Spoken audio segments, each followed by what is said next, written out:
আমরা এখানে এই 24-এর অভ্যুত্থানে ফ্যাসিস্ট বিরোধী যে লড়াই করেছি, খুনি হাসিনার বিরুদ্ধে আমরা যারা ঐক্যবদ্ধভাবে লড়াই করেছি, বাংলাদেশের ফ্যাসিস্ট বিরোধী সকল রাজনৈতিক দলের মতের, ধর্মের, বর্ণের, বয়সের যে মানুষ আমরা আজকে এখানে ঐক্যবদ্ধ হয়েছি। আমরা প্রথমেই কৃতজ্ঞতা জানাতে চাই বাংলাদেশের ফ্যাসিস্ট বিরোধী লড়াইয়ের যত রাজনৈতিক দল ছিল যারা আজকে এখানে উপস্থিত হয়েছেন, আপনাদের প্রতি আমাদের অন্তরের অন্তঃস্থল থেকে কৃতজ্ঞতা। আমরা শুধু আপনাদেরকে একটা কথাই বলি, একটা অনুরোধ করি। আমরা বিশ্বাস করি যদি ওই 5 আগস্টে খুনি হাসিনা জান নিয়ে পালিয়ে যাওয়ার পরে আমরা এই বাংলাদেশ নিয়ে যে স্বপ্নগুলো দেখেছিলাম সেগুলো আমরা বাস্তবায়ন করতে চাই, তাহলে আমাদের এই রাজনৈতিক দলগুলোকে ঐক্যবদ্ধভাবে কাজ করতে হবে। আমাদের যে কোনো একটি বিষয়ের পক্ষে বিপক্ষে কথা থাকবে, যুক্তি তর্ক থাকবে, কিন্তু দিন শেষে যেটা দেশের জন্য, দেশের মানুষের জন্য মঙ্গলকর, আমরা সবাই যেন সেটাতে ঐক্যবদ্ধ হতে পারি। আমরা বিশ্বাস করি আমাদের এই রাজনৈতিক দলগুলোর মধ্যে যদি এই মিউচুয়াল রেসপেক্টটা থাকে, আগামীর বাংলাদেশ হবে অপ্রতিরোধ্য বাংলাদেশ। আমরা আপনাদেরকে অনুরোধ করি বাংলাদেশের সরকারি যত কর্মকর্তা কর্মচারী আছে তারা যেন আর তাদের দায়িত্ব পালন বাদ দিয়ে তোষামোদির রাজনীতিতে লিপ্ত না হয়। আমরা অনুরোধ করি বাংলাদেশ পুলিশ নামক যেই প্রতিষ্ঠানটিকে খুনি হাসিনা ধ্বংস করে দিয়েছে সেই প্রতিষ্ঠানটি যেন কাজের মাধ্যমে তার গৌরবটি আবার ফিরিয়ে আনে। আমরা আপনাদেরকে অনুরোধ করি সরকারি সকল অফিস আদালত যত কিছু রয়েছে, সে পুলিশ হোক, বিচারক হোক, আমলা হোক, দয়া করে জনগণ থেকে হাত পেতে ওই ঘুষের টাকা নিবেন না। দয়া করে জনগণের জন্য, জনগণের সাথে সামান্য স্বার্থের জন্য এই অন্যায়গুলো করবেন না।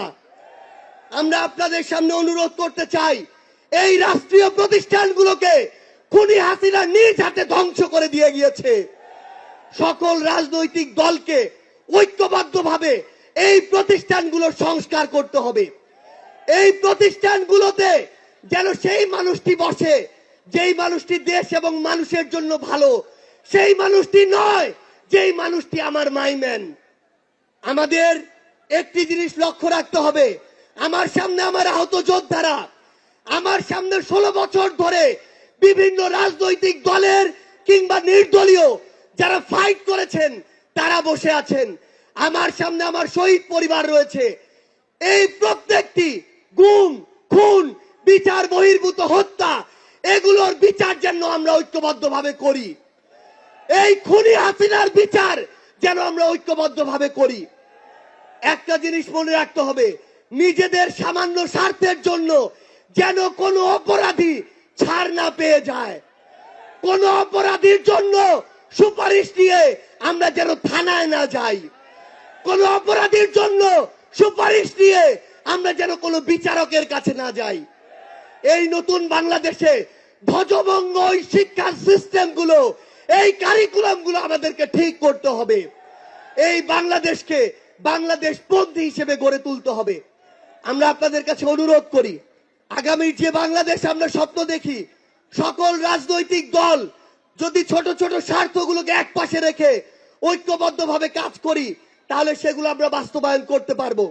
এই মঞ্চ থেকে আমরা যেন এই শপথটুকু নিয়ে যাই, এই ছোট্ট জীবন সৃষ্টিকর্তা যাদেরকে গুরুত্বপূর্ণ দায়িত্বগুলোতে রেখেছেন এগুলো তাদের কাছে আমানত স্বরূপ। আমরা যেন এই ছোট্ট জীবনে এত বড় দায়িত্বের আমানতগুলো দয়া করে খেয়ানত না করি। আমরা আপনাদের কাছে অনুরোধ করি আমাদের রাজনৈতিক দলগুলোর মধ্যে কেন্দ্র থেকে ওই একদম গ্রাম পর্যন্ত, রুট পর্যন্ত যেন নিজেদের ভিতরে সুস্থ একটি প্রতিযোগিতা হয়। দয়া করে যেন আমরা কাউকে প্রতিপক্ষ না মনে করি। আমরা যদি যারা বড় রাজনৈতিক দল রয়েছি ছোটদেরকে ধীরে ধীরে সামনে এগিয়ে যেতে না দেই, তাহলে আমাদের মধ্যে ধীরে ধীরে এমন একটি মানসিকতা আসবে যেই মানসিকতা হয়তো আমাদেরকে ধীরে ধীরে একটি স্বৈরাচারী আচরণের দিকে নিয়ে যেতে পারে। আমরা যেন সব সময় আমি সহ আমরা সবাই খুনি হাসিনাকে দেখে যেন শিক্ষা নেই।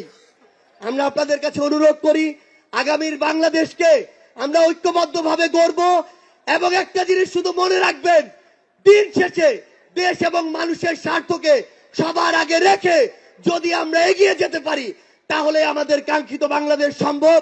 আপনাদের সাথে লড়াইয়ের রাজপথে অথবা বিজয় দেখা হবে সব সময়।